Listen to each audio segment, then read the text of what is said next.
সংকীর্তন আজি খবরে মুক্ত হয়ে ভুলনার করো নাম সংকীর্তন আজি খবরে মুক্ত হয়ে ভুলনার করো নাম সংকীর্তন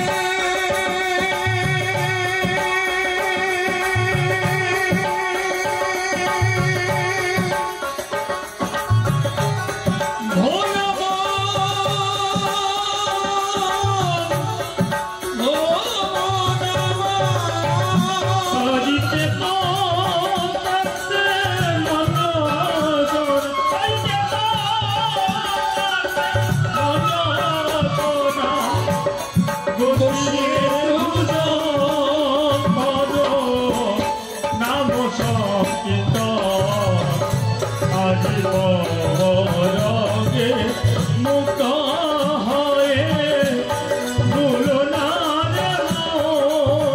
করো নাম সংকীর্তন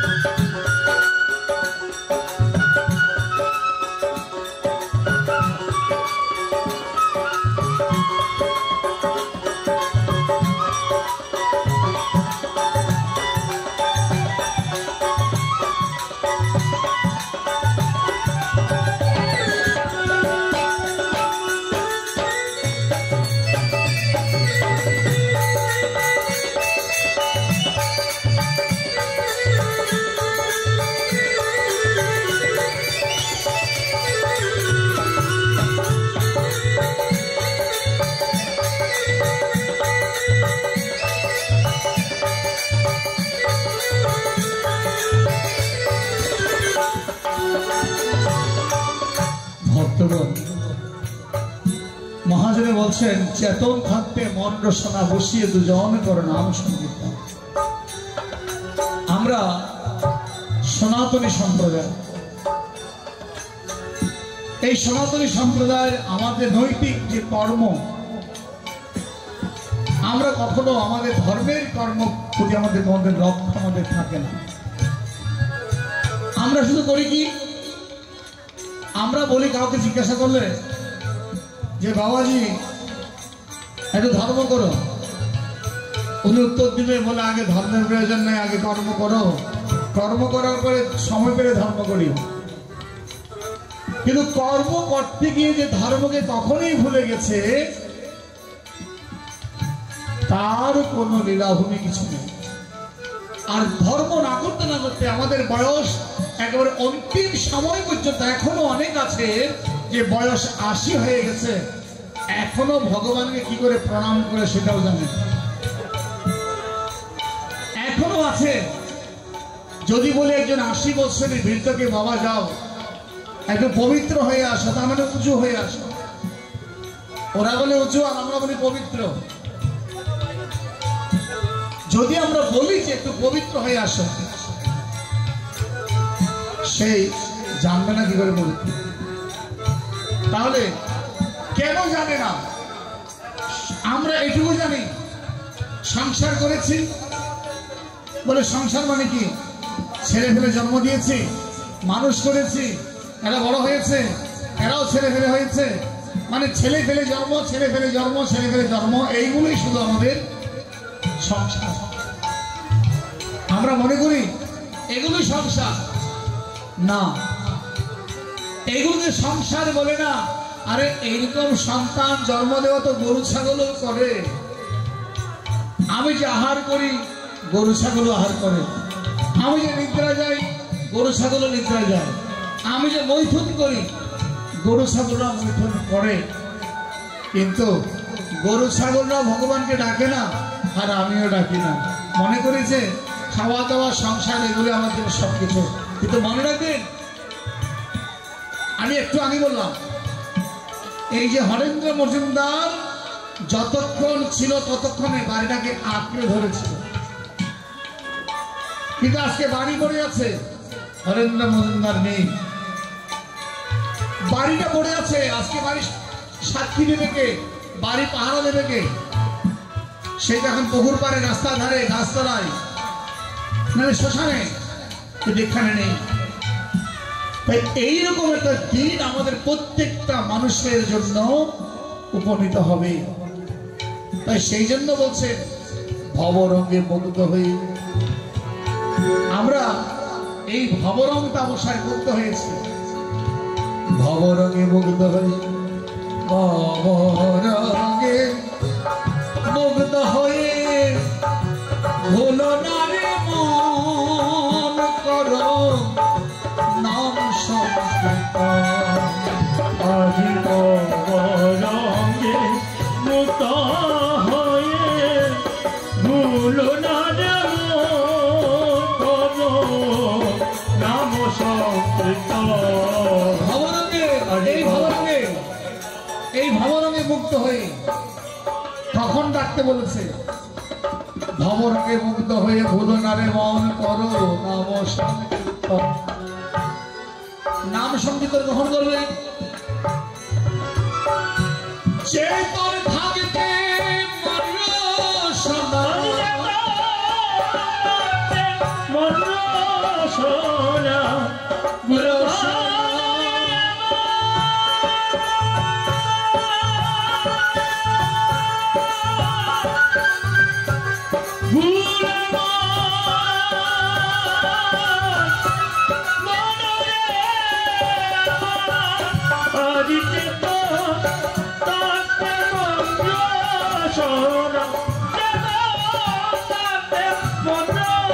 সোনা বসিয়ে ভুজন করো নাম সংকীর্তন। আরে ভবরঙ্গে মুক্ত হয়ে ভুলো না রে মন, করো নাম সংকীর্তন। আরে ভবরঙ্গে মুক্ত হয়ে ভুলো না রে মন, করো নাম রসনা বলছেন, মন রসনা, চেতন থাকতে মন রসনা। এর অর্থটা কি? রসনা শব্দের অর্থ হচ্ছে জিহ্বা। আমাদের কয়টি জিহ্বা আছে? আমরা বুঝি দুইটি জিহ্বা, একটা সাধারণ জিহ্বা আর এটাকে আলা জিহ্বা বলা হয়, কিন্তু না, আমাদের জিহ্বা তিনটি জিহ্বা রয়েছে। তিনটি জিহ্বা রয়েছে, দুটি হচ্ছে দেহের জিহ্বা, আরেকটি হচ্ছে মন জিহ্বা, মনের জিহ্বা। চেতন থাকবে মন রসনা, মন রসনা, মন রসনা। যেমন দেখুন, এই মনের জিহ্বা যদি চেতন না থাকে, তোমার দেহটা পরে থাকবে, কিন্তু এই মুখে হরি বল বলা হবে না। মন যদি চেতন না থাকে, আপনি ঘুমিয়ে থাকবেন, কিন্তু আপনার মুখে হরি বল বলা হবে না। তাই যতদিন পর্যন্ত আমাদের মন চেতন চৈতন্য লাভ করবে, মনে মানে তো চৈতন্য প্রাপ্তি ভূমেই তো জগৎ। এই মনকে মানাও, মনকে শিখাও, মনকে জানাও, তাহলে মন একটি চৈতন্য লাভ হবে। আর মন চৈতন্য লাভ করতে পারলে তোমার আর ভোবারে এই যেমন আজকে হরেন্দ্র বাবাজি চলে গেছে, ওনার যে ক্রিয়াটা করা হচ্ছিল অন্ত্যেষ্টি ক্রিয়া বলা হয়, আদ্যশ্রাদ্ধ। এই আদ্যশ্রাদ্ধের কারণে কি হয়? জীবাত্মা আর ভূতাত্মা উদ্ধার হয়ে যায়, কিন্তু পরমাত্মাকে উদ্ধার করার কারো ক্ষমতা নাই। আজকের এই কাজের কারণে কি হবে? জীবাত্মা ভূতাত্মা উদ্ধার হবে, তাহলে পরমাত্মা উদ্ধার হবে কি করে? বলছে পরমাত্মা উদ্ধার হবে আপন ভজন আপন তরণ কাহাকে তরাইবে কে। যদি হরেন্দ্র বাবাজি পরমাত্মিক জগতে কিছু করে থাকে তাহলে তার পরমাত্মার সদ্গতি হবে, কিন্তু এটাকে আমরা আমাদের সাধ্য নেই, কারোই সাধ্য নেই পরমাত্মাকে উদ্ধার করা। তাই পরমাত্মাকে উদ্ধার করতে হলে চেতন থাকতে মন রসনা, চেতন থাকতে মন রসনা, মন রসনা মন রসনা চেতন থাকতে মন রসনা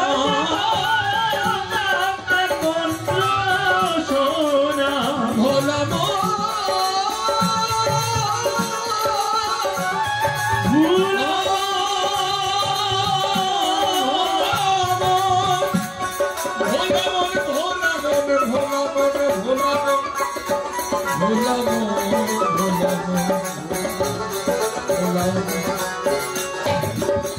ভোলামন বলছে, ভোলামন আমরা ভুলে যাই। যতক্ষণ গান শুনবো এখানে বসে ততক্ষণ মনে থাকবে, এখান থেকে যাওয়ার পর আবার সব ভুলে যাবে।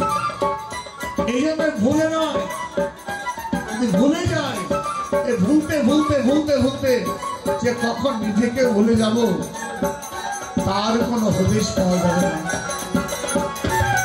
চেতন থাকতে মন রসনা, চেতন থাকতে মন রসনা, বসিয়ে দুজন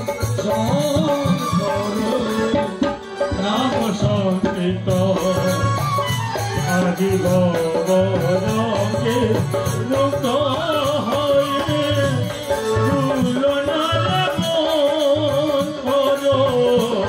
নাম সংকীর্তন আজীব রঙে মুক্ত হয়ে তুলনার মন করো। নাম সংকীর্তন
মহাজনে বলছেন বাবা হরেন্দ্র বাবা,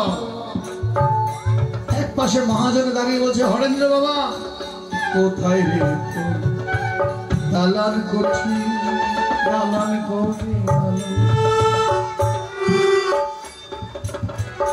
কোথায় রে দালান কোঠি, স্বর্ণ খাটে শীতল কাঠে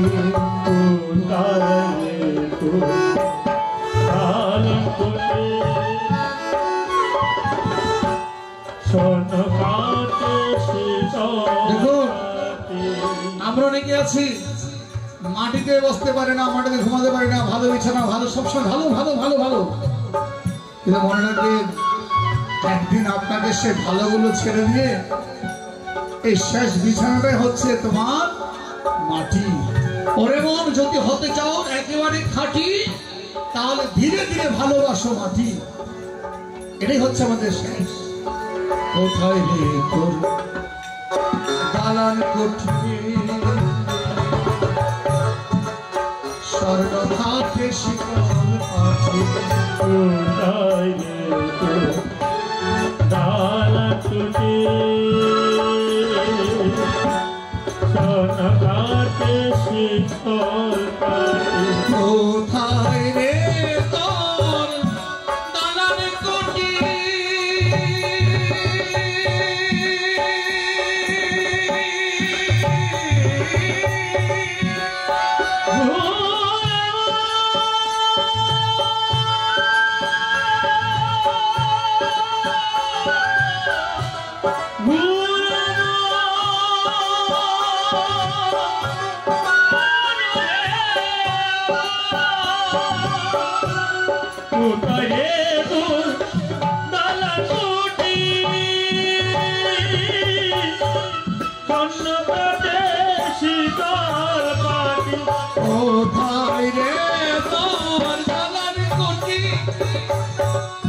সোনা ঘাটে শীতল কাটে কোথায় রে তোর দালান কোটি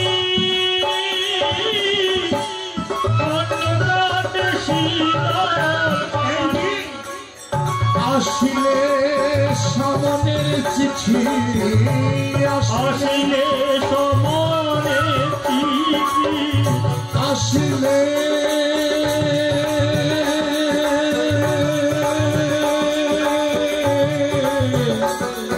আসিলে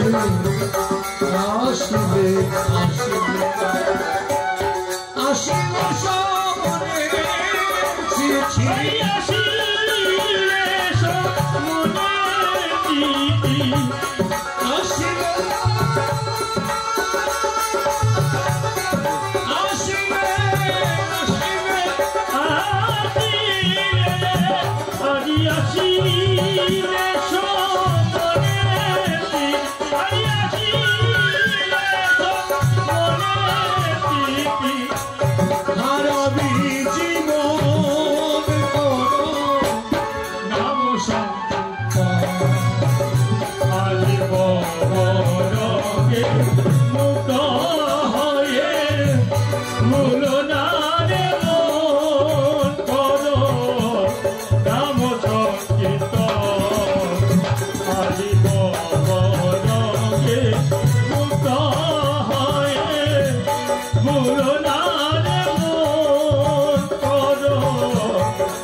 সোনার গয়না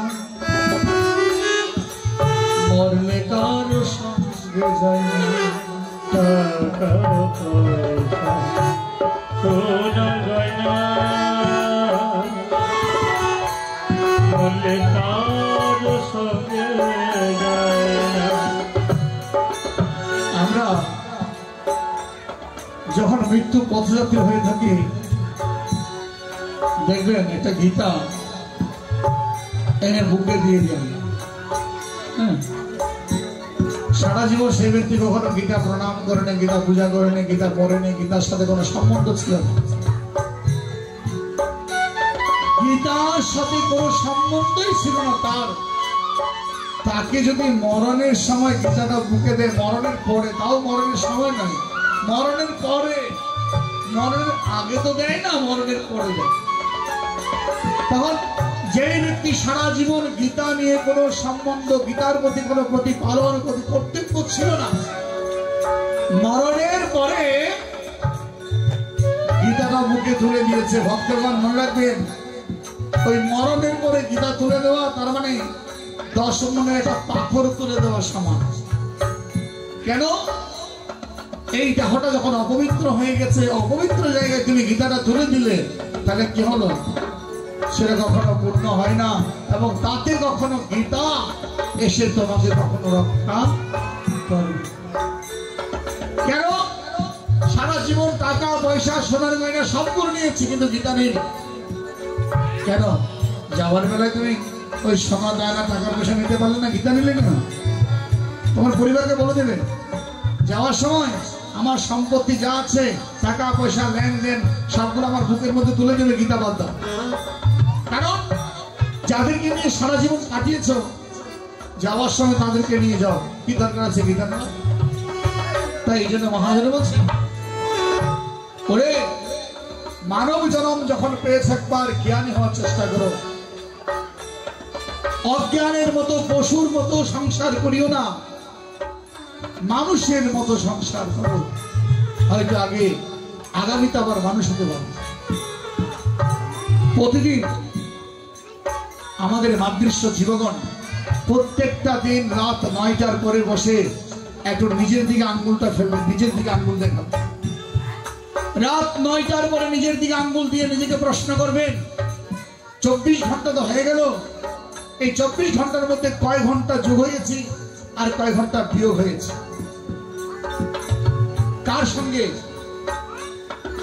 কত ঘন্টা সংসারের সঙ্গে যোগ হয়েছেন? টাকা পয়সা স্ত্রী পুত্র পরিজন কত ঘন্টা যোগ হয়েছ, আর কত ঘন্টা গোবিন্দের সাথে যোগ হয়েছে? একটু প্রশ্ন করবে সবাই নিজেকে। যদি নিজেকে প্রশ্ন করতে পারেন, যেই ব্যক্তি নিজেকে প্রশ্ন করতে পারবেন তিনি একজন মানুষ হতে পারবে।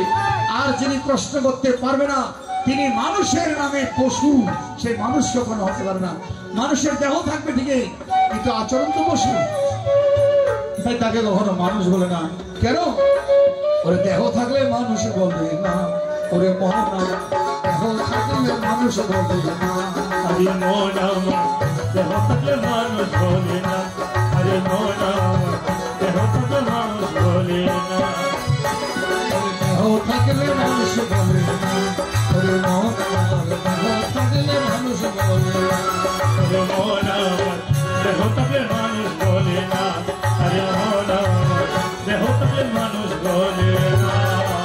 বসে আহার নিদ্রা মৈথুন ছাড়া, আহার নিদ্রা মৈথুন ছাড়া, আহার নিদ্রা মৈথুন ছাড়া, আহার নিদ্রা মৈথুন ছাড়া, আহার নিদ্রা মৈথুন ছাড়া, আহার নিদ্রা মৈথুন ছাড়া আর তো কিছু জানে না। দেহ থাকলে মানুষ বলে না, আরে মন আমার দেহ থাকলে মানুষ বলে না, আরে মন আমার দেহ থাকলে মানুষ বলে না।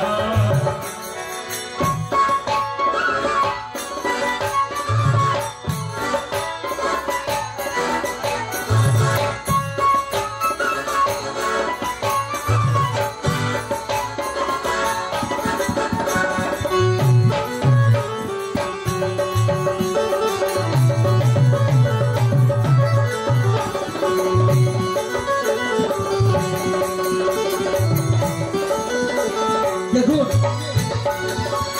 একটা পশু, পশু বলতে সবকিছু, এখানে পশুর মধ্যে অনেক প্রকার, 30 লক্ষ প্রজাতি আছে পশুর মধ্যে। পশুর মধ্যে 30 লক্ষ প্রজাতি, পাখির মধ্যে 10 লক্ষ প্রজাতি, কৃমির মধ্যে 11 লক্ষ প্রজাতি, বৃক্ষের মধ্যে 20 লক্ষ, আর জলচরের মধ্যে 9 লক্ষ প্রজাতি রয়েছে। সবগুলোর মধ্যে যান, এরা সবাই করে, এরা কি করে? পশুরা দিনই গেল ভিক্ষার কাজে, রাত্রে গেল নিদ্রে, ভজিল রাধা কৃষ্ণ চরণারবিন্দে, আজি না বুঝিল রাধা কৃষ্ণ চরণারবিন্দে, না বুঝিল রাধা কৃষ্ণ চরণারবিন্দে। একটা গরুকে বেঁধে, একটা গরুকে আপনার ঠাকুর ঘরের পাশে বেঁধে দেবেন, ঠাকুর ঘর সামনে থাকবে, সেখানে হয়তো প্রস্তাব পায়খানা করবেন, কিন্তু ঠাকুরকে প্রণাম করবেন। প্রমাণ ঠিক ওই পশুর বিচার আমাদের মানুষ আছে, যে মানুষগুলো ঠাকুরের সামনে গেলেও একটা ঠাকুরকে প্রণাম করে না, ভগবানের কাছে গেলেও ভগবানকে চিনে না, এই সমস্ত পশুরা কখনো আর মানব জন্ম হবে না, কোনোদিন হবে না। কারণ এই দেহটা দিয়েছে কেন? তাই বলছে তিনি গেল ভিক্ষা কাজে, রাত্রে ঘরে ঘিরে না বুঝিল রাধা কৃষ্ণ হরি না বুঝিল রাধা কৃষ্ণ করুণারবিন্দে ওরে ধর্ম কর্ম জানে না সে ধর্ম জানে না সে ধর্ম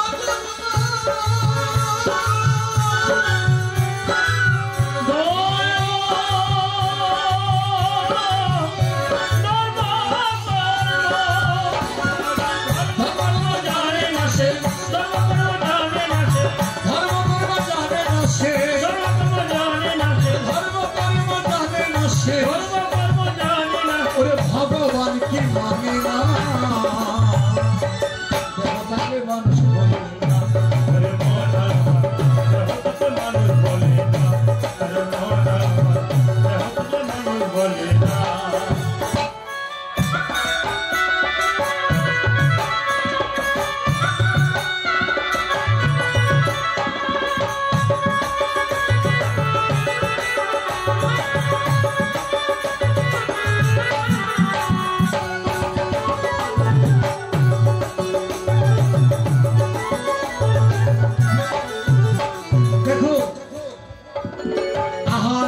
সদাই থাকে ভাই নিরাহারে সাধন ভজন তাতে কিছু নাই তাতে কিছু নাই তাতে কিছু নাই যেমন আহার আমরা আহার ছাড়া বাঁচতে পারবো না আহার ছাড়া বাঁচতে পারবো না কখনো নিরাহারে সাধন ভজন করতে পারলে আর মন্দির নয় ওই সাধুগুরুর পাশেও আর যাবে না আহারতে সদাই থাকে ভাই নিহারাতে সাধন ভজন করতে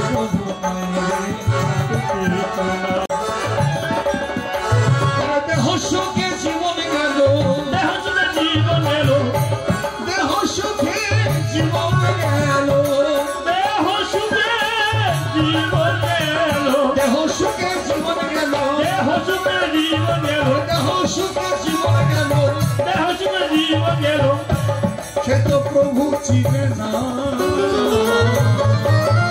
আজি দেহকে মানুষ বলে না হরে মোনা দেহকে মানুষ বলে না হরে মোনা দেহকে মানুষ বলে না দেখুন কথা দিয়েছিলাম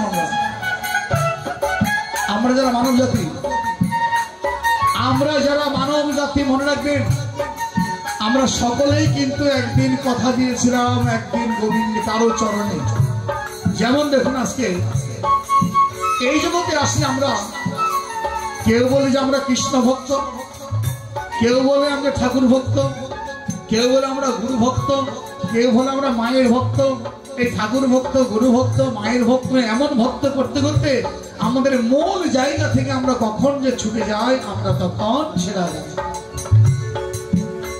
বলুন তো আমাদের সনাতন ধর্মের মূল ডাকটি কি বলবেন কেউ মূল ডাকটি কি আমি আপনাদেরকে প্রশ্ন করলাম সনাতন ধর্মের এক কথাই বলবে সবাই যদি আমরা সবাই যদি সনাতনী হয়ে থাকি এক ঈশ্বরকে জানি এক ভগবানকে জানি এক ভগবানকে চিনি তাহলে সবার মুখে এক কথা বাইরে হতে পারে বলুন তো দেখি আমাদের সনাতনের মূল ডাকটা কি একজন বাবা বলেছেন আপনারা কি বলবেন আমাদের মূল ডাকটা কি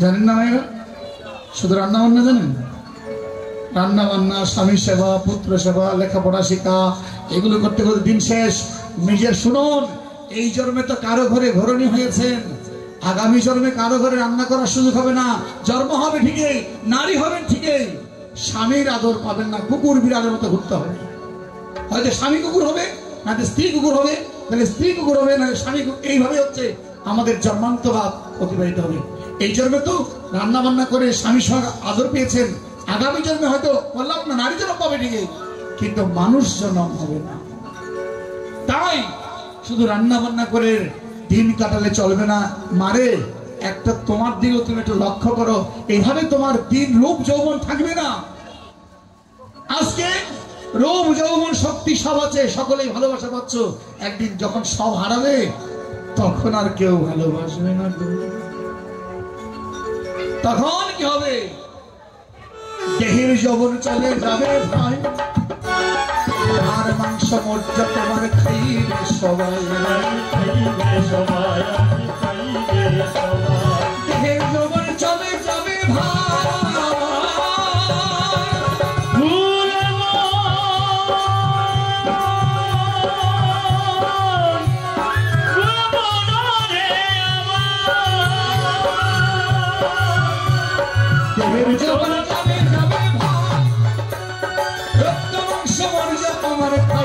সবাই আজি পাইলে সবাই আজি পাইলে সবাই রূপ যৌবন হারিয়ে গেলে রূপ যৌবন হারিয়ে গেলে রূপ যৌবন হারিয়ে আজি রূপ যৌবন হারিয়ে গেলে রূপ যৌবন হারিয়ে গেলে রূপ যৌবন হারিয়ে গেলে মানে তোমার কাছে কেহ যাবে না দেহ থাকলে মানুষ বলে না মানুষ বলে না আরে মন আমার দেহটাকে মানুষ বলে না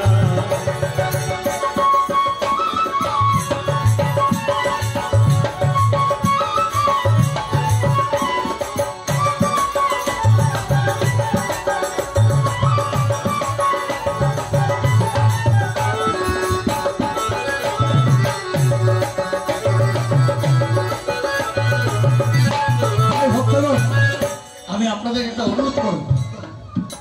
অনুরোধ করবো কি আপনি কিছু বলতে না পারলো কিছু ডাকতে না পারলো করতে না পারলো রাত্রি সন্ধ্যা শেষ দিনের কর্ম শেষ সন্ধ্যার সময় হচ্ছে আমাদের ভগবানকে ডাকার সময় ওই সন্ধ্যার সময় কাজের সময় নয় ওই সন্ধ্যার সময় পড়ার সময় নয় ওই সন্ধ্যার সময় কথা বলার সময় নয় যখন বেলা অন্ত অস্ত গেছে তখন ঠিক সময়টা হচ্ছে আমাদের নর এবং নারীর ভজনের সময়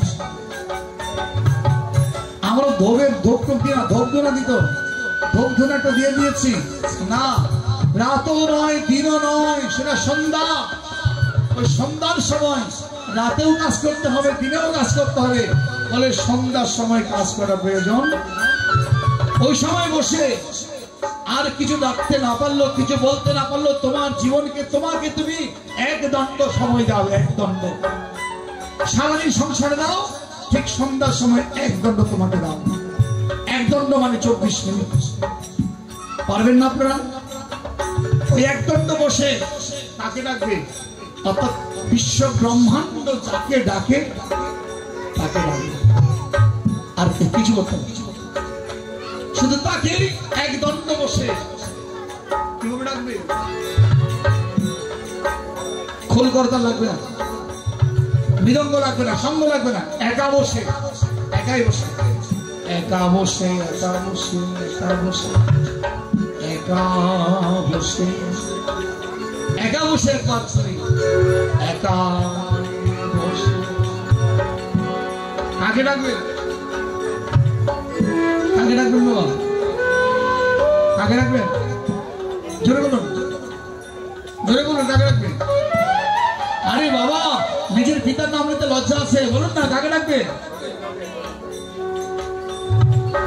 গোবিন্দকে ডাকবে গোবিন্দকে ডাকতে হলে যে হে গোবিন্দ তো সহজে ডাকতে হয় না ভগবান বলছে একটা কাজ করবে এই কলিযুগে আমাদের অধিকাংশ নয় শতকরা 90% লোক হচ্ছে অশিক্ষিত মূর্খ শুধু 10% শিক্ষিত আছে কেমন আপনি বলতে পারেন যে বাবা এত শিক্ষিত সমাজ এত শিক্ষিত সব মূর্খের দল বলে কেন আমার ছেলে ব্রিলিয়েন্ট মাস্টার ডিগ্রি পাস করে এখন উনি জজ আমি বলবো উনি কিচ্ছু শিখে না কারণ লেখাপড়া শিখে যারা ভগবানকে চেনে না ভগবানকে ডাকে না ভগবানকে মানে না এটাকে শিক্ষিত বলা যায় তার প্রমাণ আমাদের সনাতন ধর্মের প্রমাণ দেখুন লঙ্কার রাজা রাবণ প্রচন্ড মেধা ছিলেন তার প্রচন্ড বিদ্বান ছিলেন প্রচন্ড জ্ঞানী ছিলেন বলুন তো রাবণকে কেউ পূজা করেন রাবণকে কেউ ভক্ত বলে কি বলে রাক্ষস রাজ রাবণ তাহলে এত লেখাপড়া এত বিদ্বান হয়েও সে কি হয়েছে কি হয়েছে বাবা?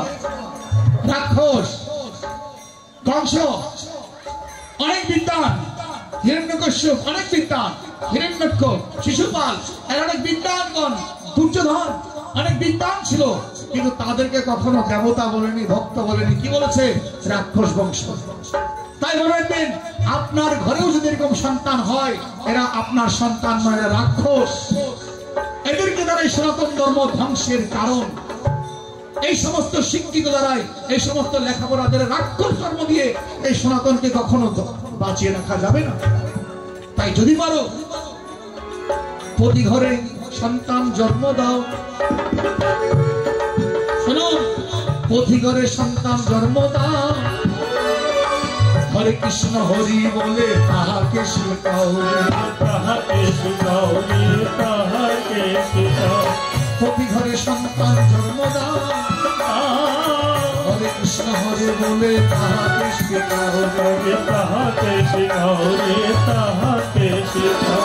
সত্য সনাতন ধর্মে, সত্য সনাতন ধর্মে, সত্য সনাতন ধর্মে, সত্য সনাতন ধর্মে, তার মতো আর কেহ না।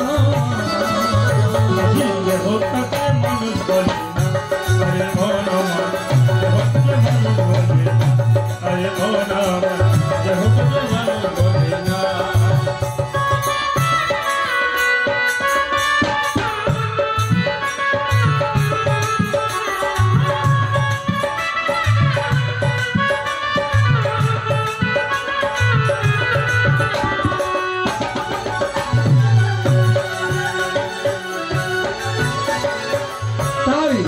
আপনি মা, মায়ের আপনারা বসে সন্ধ্যার সময় আপনাকে নিজেকে একটু সময় দিবেন, পিতা মাতা সবাই সন্ধ্যার সময় বসে, বাবারা হোক মায়ের হোক সকলে।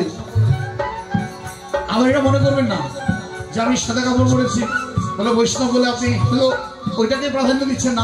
আমি প্রাধান্য দিচ্ছি না, কারণ ওটাকে সবাই প্রাধান্য দেবে। আপনি আজকে দেবেন না, কালকে দেবেন না, কিন্তু একদিন আপনাকে দিতে হবে।